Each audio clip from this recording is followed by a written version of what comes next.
Assalamualaikum warahmatullahi wabarakatuh. Nama saya Bandi Putra Ramadan dari kelas 12 IPS 1 akan menjelaskan tentang konflik Rwanda.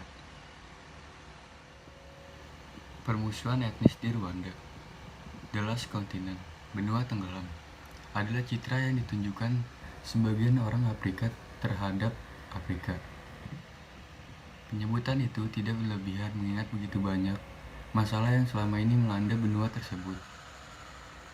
Selain krisis politik, Afrika yang terdiri dari 53 negara besar dilanda peperangan, krisis ekonomi, wabah penyakit, dan lain-lain. Salah satu masalah besar di Afrika yaitu permusuhan antara etnis Hutu dan Tutsi Rwanda. Permusuhan antara etnis Hutu dan Tutsi sudah sangat lama terjadi. Pada tahun 1993, Presiden terpilih Melchior Ndadaye dari etnis Hutu dibunuh oleh kelompok ekstrim etnis Tutsi.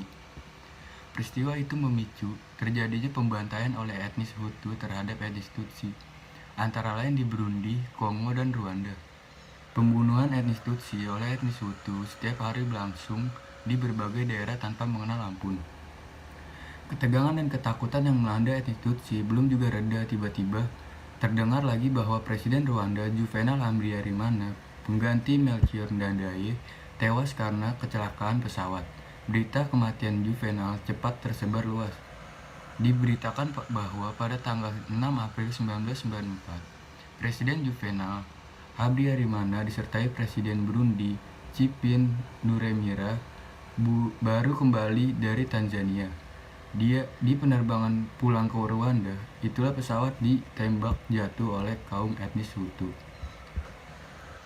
Kelompok ekstrim etnis Hutu ini tidak menyukai Habyarimana karena ia berencana akan mengadakan pembagian kekuasaan terhadap etnis-etnis lainnya. Rencana pembagian kekuasaan sudah disusun sebelumnya ketika ia masih menjabat sebagai Menteri Pertahanan Rwanda. Pembagian kekuasaan yang tertuang dalam Piagam Arusha atau Arusha Accord berisi antara lain Hutu 85%, Tutsi 14%, dan etnis Tutwa 1%. Pada awal pemerintahannya, ia mengangkat Agathe Uwilingiyimana dari etnis Tutsi sebagai Perdana Menteri. Pengangkatan Agathe sebagai Perdana Menteri ditentang keras oleh kelompok-kelompok ekstremis Hutu. Mereka ingin tetap berlakunya sistem pemerintahan satu etnis, yaitu etnis Hutu. Peristiwa tragis yang dialami Presiden Habyarimana langsung memicu peningkatan kekerasan. Pembantaian membabi buta segera dilakukan oleh kaum ekstremis Hutu dengan organisasi bernama Interahamwe dan Impuzamugambi. Mereka kemudian memblokade seluruh jalan keluar dari Rwanda. Dimulai dari ibu kota Rwanda, mereka tidak hanya membantai etnis Tutsi, tetapi juga orang-orang Hutu yang mendukung Piagam Arusha. Tidak ketinggalan Perdana Menteri Agathe, sejumlah pastor dan pihak-pihak lain yang dianggap bersikap moderat. Dalam 3 bulan pembantaian, diketahui sekitar 800.000 sehingga 1 juta orang Tutsi menjadi korban.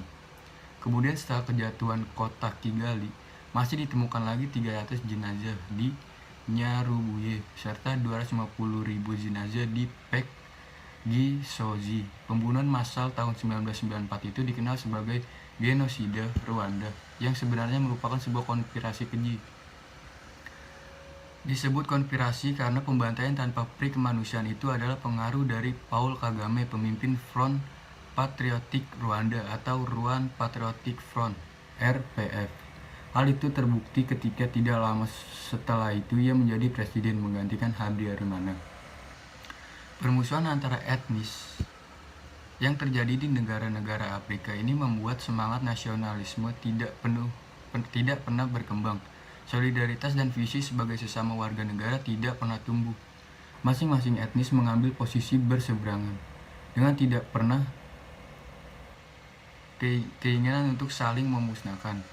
Solidaritas yang dibangun atas dasar etnis atau suku dan bukan berdasarkan kepentingan bersama sebagai nation state yang bercorak pluralistik adalah sangat berbahaya.